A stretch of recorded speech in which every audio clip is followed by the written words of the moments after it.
This is Obaya Ejewa reporting for DNT News.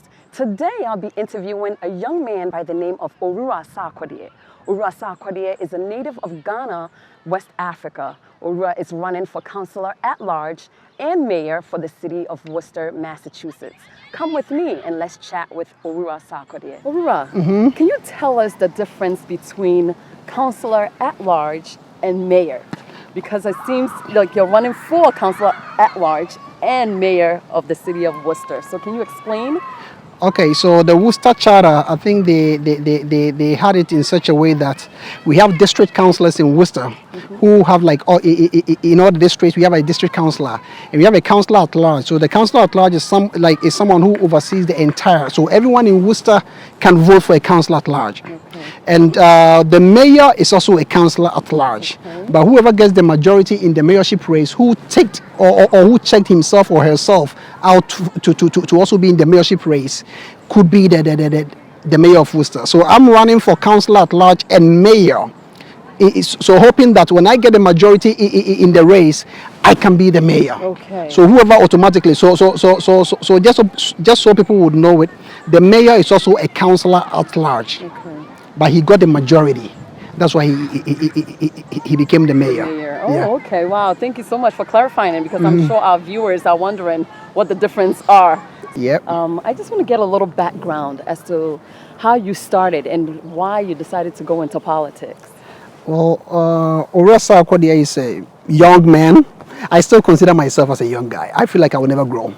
So I've had this.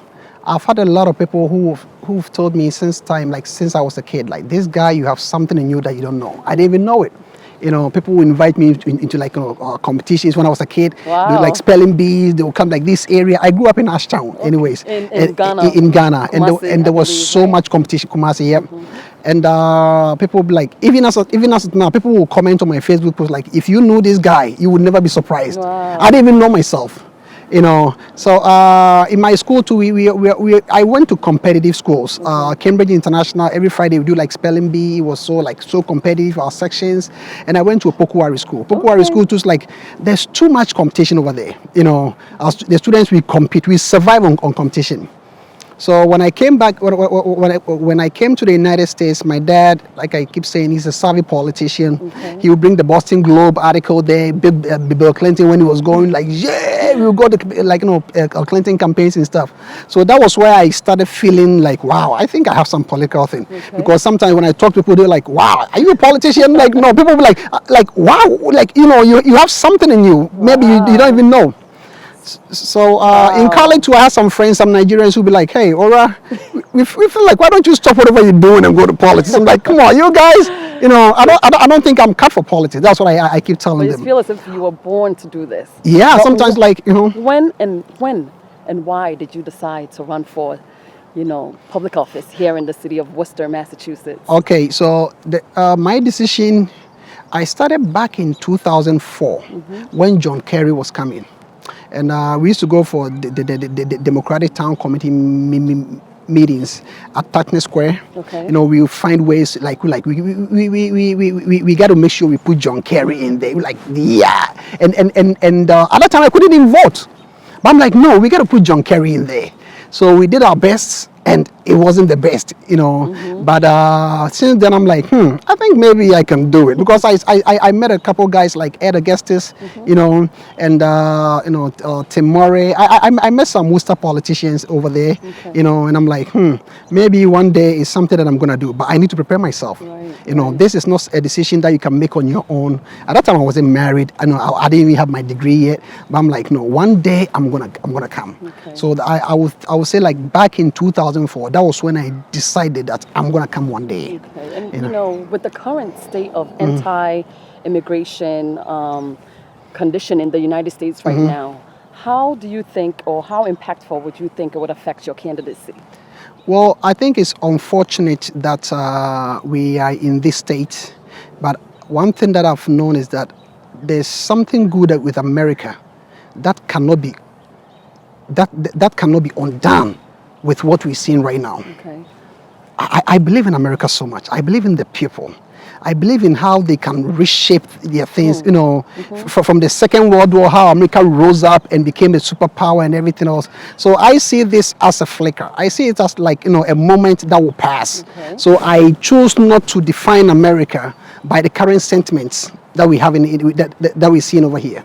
You know, we've all had a feel of it one way or the other. You know, we have parents crying about DCF cases, and we have people like, you know, people complain about like police brutality towards, like, you know, immigrants and, you know, minorities and stuff. But I have some hope that no, this is not the America I know. I know one day things are going to change. Okay. So I choose not to define America or even anything else based on this current state. You know, I tend to look forward like, wow, America is beautiful. America is always going to be beautiful. So many may be asking, you know, what do you bring in to the people here in Worcester? I would want, what I bring to the table is, I'll bring hope to the next generation. I believe the future of America is in our next generation. For the youth, I believe that Worcester can develop from within, not from without. I believe that the future of Worcester is not in the sky, like, you know, the skyscrapers that are springing up in downtown, but in the ingenuity of our young guys, how to prepare them strongly. I want to be the ray of hope to those young generation. There are a whole lot of us who are not physically strong, or, you know, like, who are not capable of serving in the military. All right, I want to inspire a life of public service for the next generation, such that not all of us can go into the military, but we can serve like diligently and honorably at the Worcester City Hall. We can serve our people. I want to inspire a life of public service for the youth. You know, not everyone can be medical doctors, not everyone can be lawyers and everything else, but everyone can serve their community one way or the other. I want to inspire that the next phase, you know. So, you know, the Ghanaian population is very, you know, high here in Worcester. Yeah. What are the chances right now, you know, as you stand, what can Ghanaians here, or even Africans here in Worcester, what can we do to support you in this race? So I think there couldn't be any better time as now. Okay. That's how I see it. Okay. When I met Bill Clinton back in like 2008, he's like, wait for the perfect moment, take your time, and pick an issue and run on it. Bill Clinton ran on the deficit. I choose to run on education. I feel like Worcester can do better with our kids. Nice. When I check the Worcester Public School ranking in Massachusetts, we are 309th. That is not acceptable. Wow. I choose to be satisfied with the status quo. I feel like I have 4 kids in there, and like, it will be a disservice to me. I feel like one day they're gonna rise up and like, why didn't you do something? Yeah. You saw all this, you were capable, you were educated. Why didn't you do something? Right. You know, I feel like it will be a disservice for me if I don't rise up and see how best I can do to help the next generation. I would want to expand, like, you know, the Head Start program, which helps like struggling families, you know, because some of my kids went through the Head Start program, and it was great. Trust me, I love the program, and the outcome was different. You know, so I would want most Ghanaians. I know we are a growing population. A large segment of us, like when you go to most schools now, you can see some immigrant population in there. People are doing so great. We have so many, like, we are giving birth, we are growing, expanding, and everything else. I want us to start looking deep in ourselves and feel like we came from a place where there was limited opportunity. Yes. Thank God this is a land of opportunity. Let's take it. Let's make the most out of it. You know, one of my friends yesterday, he was saying, like, you know, you can best serve your country as a walking verb, as opposed to as a sleeping noun. I choose not to serve my people or my country or even my children as a noun. This is the land of opportunity as a noun. I want opportunity, a walking one, something that would be activated all the time. So that is what I hope to bring to the Ghanaians and the immigrants and even the poor people out there, that, hey, this is a blessed land, you know, make the most out of it. You know, it's hard for some, you know, Africans in general to come out when it's time to vote. Yeah. What can we do? So what can we do to really bring the numbers out to support you? So right now, I would want us to spread the word. Okay. You know, when we spread the word, people know you a lot. I think it will motivate people. And I also believe that people vote based on issues. Okay. People don't vote based on personalities. If you were a personality per se, maybe I wouldn't have been counted. But I feel like what I bring to the table right now on the issue about education, making sure that our kids get the most out of it, making sure that the immigrant child or the poor white child is respected in their schools, making sure that the schools does not discriminate in their disciplinary, like, you know, principles and stuff. Right. You know, so I believe these are the issues that are going to affect, that are going to push people to vote. We also have our streets, which are like, let's say, like bad roads. We have our, like, you know, our rubbish that are sometimes like not picked up and stuff, and you know, people are complaining. I've done a lot of listening, you know, in all the districts in Worcester, and these are the issues that I think, you know, is been coming up. Our streets not being cleaned a lot. You know, we find like rubbish and, you know, refuse all over the place. So I think these are the issues that really affect, like, you know, Worcester voters, and these are what is going to drive them to the polls come September 10th. You know, it is an honor to have, you know, one of the motherland, a candidate from Africa, who really started your journey from Africa, you know, to come here in America and actually run for a position.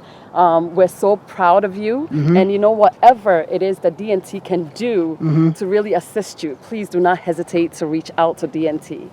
Trust me, it's been an honor being interviewed by your network. I heard about you, and I've seen the good work that you guys are doing. And I would encourage you to keep doing it. You know, this is one way of improving ourselves, improving our lifestyles, getting ourselves acquainted and getting ourselves connected to. You know, trust me, I will never abandon my Ghanaian roots.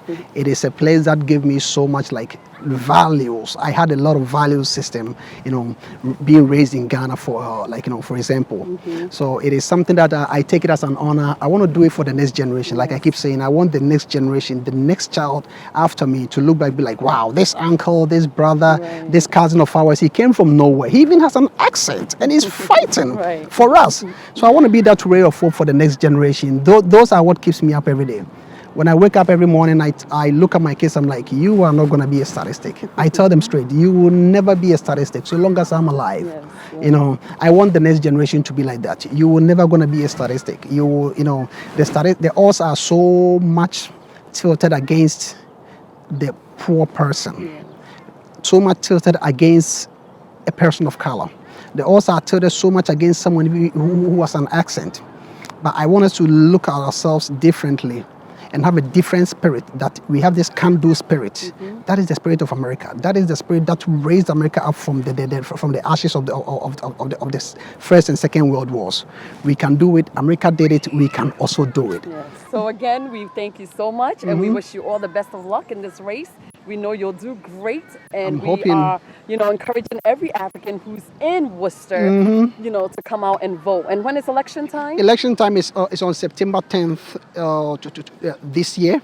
And if everything goes well as planned, after September 10th, we're going to have a mayoral debate. And the main election is going to be on November 5th. Okay. So September 10th, that's where we're going to sift out 3 of the candidates. We have 15 candidates running right now. We need 12. Okay. So after September 10th, I know I'm going to be in it. Afterwards, it's going to be myself and the mayor. Come on, Worcester. This is your man. You know, you couldn't get it any better than this time. I'm in there. I'm for you. I'm for your children. Excellent. Thank you very much. Thank you so much. And if there's you. anything, like, again, that DNT can do to assist, please don't hesitate I will to reach out to calling us. you guys a lot. Thank you too. You. Appreciate it. Pleasure meeting you. Same here.